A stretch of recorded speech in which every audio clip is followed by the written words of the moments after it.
सर्वेभ्य नमः। हमारे रीट के समस्त संस्कृत के विद्यार्थियों को आपके अपने YouTube चैनल पर बहुत बहुत स्वागत और अभिनंदन करते हैं। दोस्तों, आज इस शब्द रूप की श्रृंखला में हम आपको बता रहे हैं यहाँ पर बारी शब्द और मति शब्द।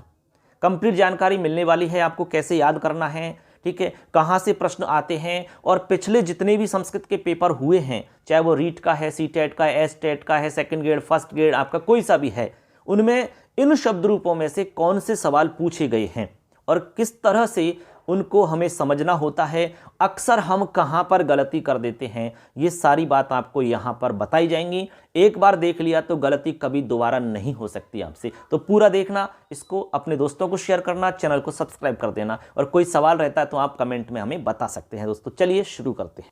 तो चलिए दोस्तों, अब हम सबसे पहले आपको वारी शब्द बता रहे हैं। बारी शब्द के बारे में हम पूरी डिटेल जानते हैं। सबसे पहले उच्चारण करेंगे इसका, ठीक है, आपको डेली पाठ करना है तो उसी क्रम में हम इसका पाठ करेंगे। सबसे पहला काम तो देखिए, वारी, वारिणी, वारिणी, यहां पर आपको ध्यान रखना है, पहली विभक्ति हो जाती है। दूसरी विभक्ति आपकी सेम है, वारी, वारिणी, वारिणी, दोनों में रूप सेम बनता है। तृतीया के अंदर बनेगा वारिणा, वारिभ्याम, वारिभिः। चतुर्थी में वारिणे, वारिभ्याम, वारिभ्यः। पंचमी में वारिणः, वारिभ्याम, वारिभ्यः।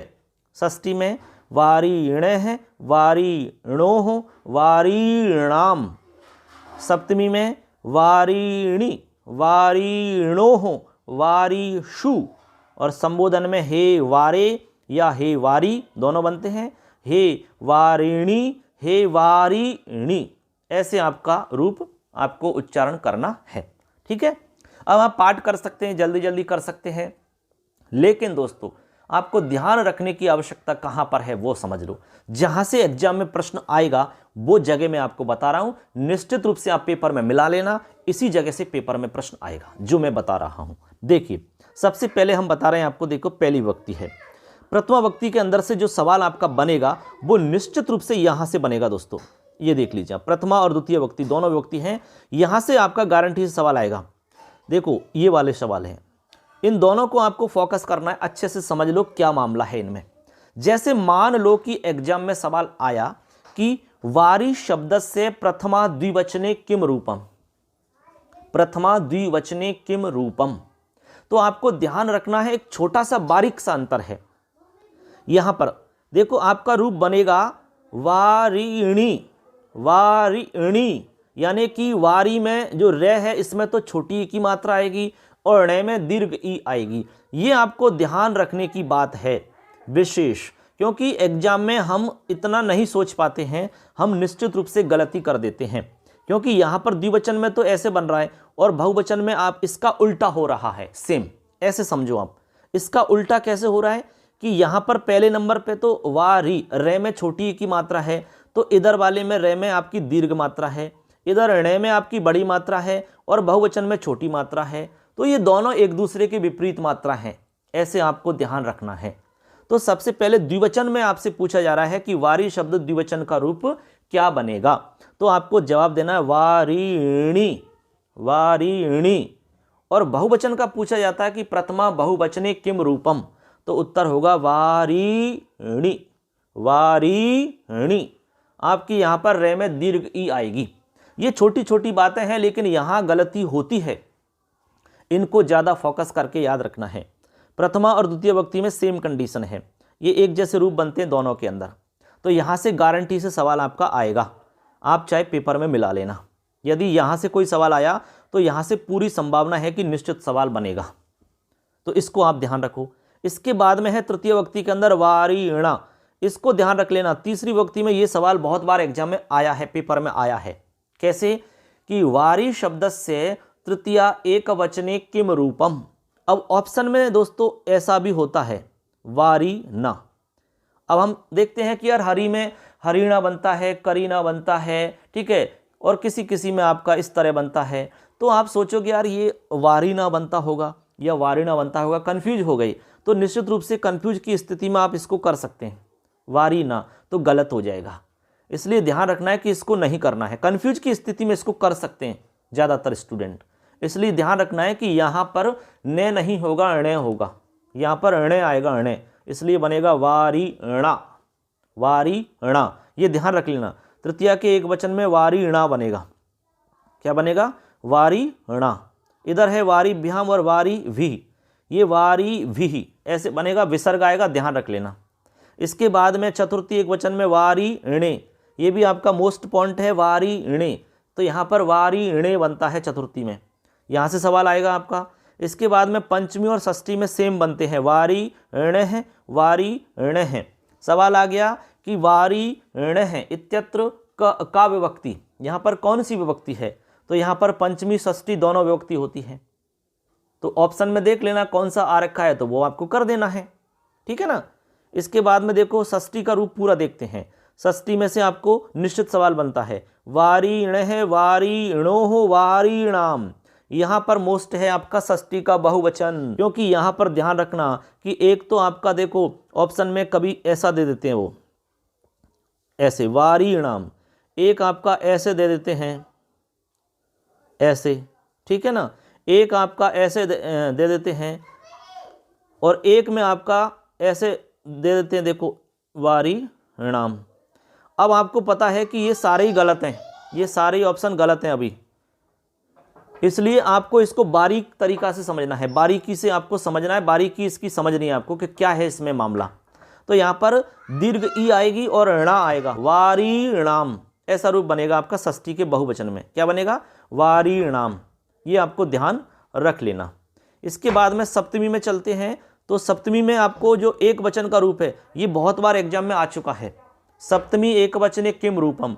तो यहाँ पर दोनों ही जगह पर छोटी ई की मात्रा आपको दिखेगी, वारिणी वारिणी, ऐसे। इसको ध्यान रखना, यहाँ हमसे मिस्टेक हो जाती है अक्सर। तो ये सप्तमी के एक वचन में सवाल गारंटी से आएगा, क्योंकि बहुत बार आया है ऐसा, वारिणी वारिणो वारिषु।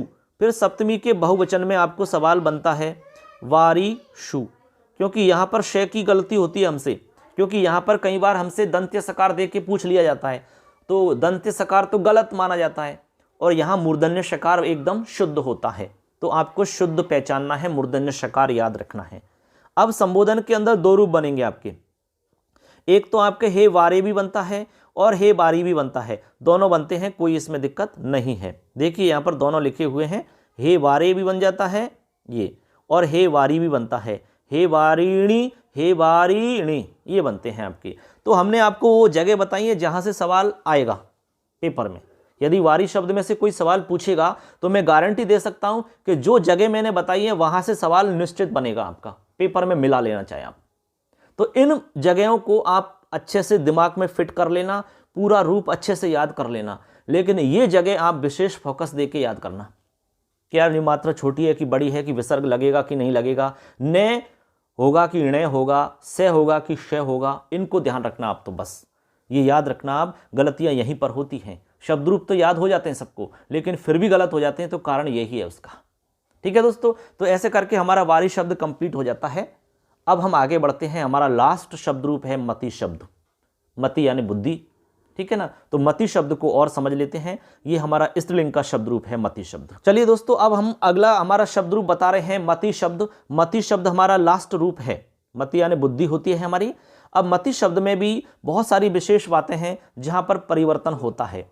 तो निश्चित सी बात है कि मति शब्द में से निश्चित सवाल बनेगा आपका, और उन जगह से तो गारंटी से बनेगा जहां पर विशेष परिवर्तन हो रहा है। अब वो कौन सी जगह मैं बताऊंगा अभी। सबसे पहले हम मति शब्द को बोल के देखेंगे, यानी आप पाठ करेंगे इसका। देखिए, प्रथमा विभक्ति में मति ही, मति, मतयः, मतिम, मति, मतिहि, मत्या, मतिभ्याम, मतिभि, मत्यै।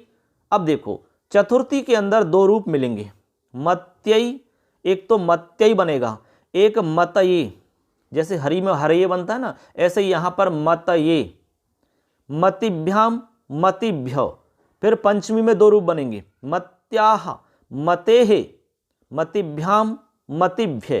फिर षष्ठी में दो रूप बनेंगे, मत्याह, मतेहे, मत्योहो, मतीनाम। फिर सप्तमी में दो रूप बनेंगे, मत्याम, मतहु, मत्योहो, मतीषु। फिर संबोधन में हे मते, हे मती, हे मतयः। तो कुल मिलाकर के दोस्तों चतुर्थी, पंचमी, षष्ठी और सप्तमी जो विभक्ति हैं, इनमें आपको एक वचन के अंदर दो दो रूप मिलेंगे, यानी डबल डबल रूप आपका बनेगा। केवल 4 विभक्ति हैं, चतुर्थी में 2 रूप मिलेंगे एक वचन के अंदर, पंचमी एक वचन में 2 रूप बनेंगे, षष्ठी के एक वचन में 2 रूप बनेंगे, सप्तमी के एक वचन में 2 रूप बनेंगे। अब ये जो 2 रूप बन रहे हैं ये इंपॉर्टेंट हैं, यहाँ से सवाल जरूर बनेगा आपका। तो इस बात को आप अच्छे से समझ लेना कि यहाँ से जो सवाल बनेगा वो कैसे बनेगा और हम क्या गलती कर देते हैं। देखिए, इनको कंठस्थ करना है। जैसे मान लो पूछ लिया कि चतुर्थी एक वचने किम रूपम, तो यहाँ पर 2 रूप बनेंगे, मत्य भी बनेगा और मतये भी बनेगा। अब मान लो ऐसा सवाल आया है एक कि मति शब्द से शुद्ध रूप से चयनम कुरुतः, शुद्ध रूप का चयन करना है। अब इन्हीं में से आपको दे देंगे वो, जैसे दे दिया मत्याह, मतेहे, मत्याह और मतही, मतही दे दिया, तो एक गलत है और बाकी सही है। जैसे मैं बता रहा हूँ, जैसे दे दिया कि कौन सा अशुद्ध है, तो दे दिया मत्याह, दे दिया मतेहे और दे दिया मतौ और दे दिया आपका एक, दे दिया आपका ये दे दिया मत्यहि, ऐसे। अब ये 4 ऑप्शन आपके हो जाते हैं। अब इनमें से आपका एक गलत है, गलत का चयन करना है, अशुद्ध का चयन करना है। इस तरह के सवाल सावधानी से करने चाहिए क्योंकि बारीक सा अंतर होता है।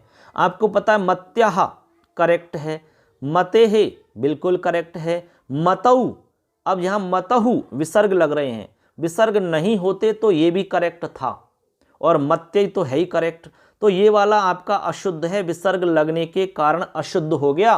विसर्ग नहीं होते तो एकदम सही होता ये।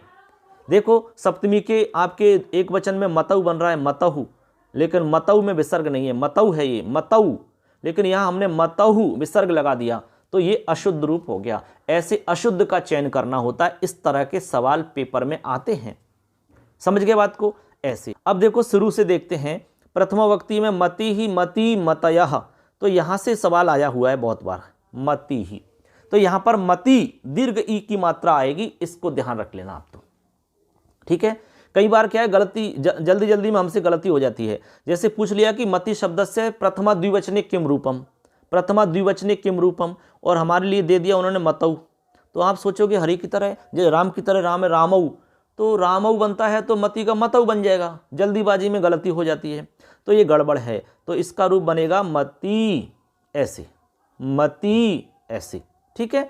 और सबसे इंपॉर्टेंट है द्वितीय विभक्ति के अंदर द्वितीय का बहुवचन, ये क्योंकि इसमें दीर्घ ई तो आती है और विसर्ग भी लगता है, तो द्वितीय का बहुवचन मोस्ट है। आ गया कि मति शब्द से द्वितीय बहुवचने किम रूपम, तो उत्तर होगा मति ही, ये आपका करेक्ट हो जाएगा, यहाँ से सवाल पेपर में आएगा। इसके बाद में तृतीया का एक वचन, ये बहुत बार पूछा हुआ है। मत्या इत्यत्र का विभक्ति कौन सी विभक्ति है, मत्या इत्यत्र विभक्ति वचनम किम, ऐसे पूछ लिया जाता है, तो आपको बताना है तृतीया एक वचनम, ठीक है, और तृतीया के बहुवचन में से आता है, तो ये हमारा हो जाता तृतीय विभक्ति का मामला। अब चतुर्थी में चलिए, चतुर्थी के अंदर आपका देखिए मोस्ट है ही है, मत्य ही और मतये, मत्यई मतये दोनों रूप बनेंगे, याद रखना। पंचमी एक वचन में मत्याह मतेहे दोनों बनेंगे, षष्ठी में मत्याह मतेहे दोनों बनेंगे। तो षष्ठी के अंदर आपको ध्यान रखना है एक वचन, इसके अलावा आपको ध्यान रखना है बहुवचन वाला रूप, इसमें मति नाम बनता है, मति नाम, तो यहाँ पर ध्यान रखना है मति नाम कभी कभी ऐसे दे देते हैं वो, जो कि गलत है, ठीक है, कभी कभी ऐसे दे देते हैं, ये भी गलत है, छोटी की मात्रा दे के लिख देते हैं, तो ध्यान रखना है कि बड़ी की मात्रा आएगा और नाम आएगा, मति नाम ऐसे। सप्तमी में मत्याम मतौ मोस्ट है, मतिशु ये भी मोस्ट है, यहाँ पर कई बार सु दे देते हैं ये वाला, जो कि गलत है, तो यहाँ मूर्धन्य शकार आएगा, ये ध्यान रखना। संबोधन में हे मते, हे मति, हे मतयः, तो मैंने जो जो जगह आपको बताई है यहाँ से गारंटी से सवाल आएगा पेपर में, इनको जरूर फोकस कर लेना, निश्चित रूप से आपका सवाल गलत नहीं होगा। तो ऐसे करके दोस्तों हमारा मति शब्द कंप्लीट हो जाता है। उच्चारण कर लेना, इसका बार बार पाठ कर लेना, कोई भी गलती आपसे नहीं होगी, एकदम सही हो जाएगा। तो इस तरह से हमारा शब्द रूपों का जो क्रम था वो कंप्लीट हो जाता है। अब मैं शब्द रूपों से एक टेस्ट पेपर बनाऊंगा, उसमें आपको मैं पूरे प्रश्न बताऊंगा कि पहले कौन कौन से आए, उनको कैसे हमें सॉल्व करना होता है और किस तरह की टेक्निकल मिस्टेक हमसे हो जाती है। तो ये हमारा कंप्लीट हो गया। सब अच्छे से देखना, चैनल को सब्सक्राइब कर लेना और कोई भी सवाल है तो आप जरूर हमें टाइप करके बताना। धन्यवाद सबके लिए। जय हिंद, वंदे मातरम।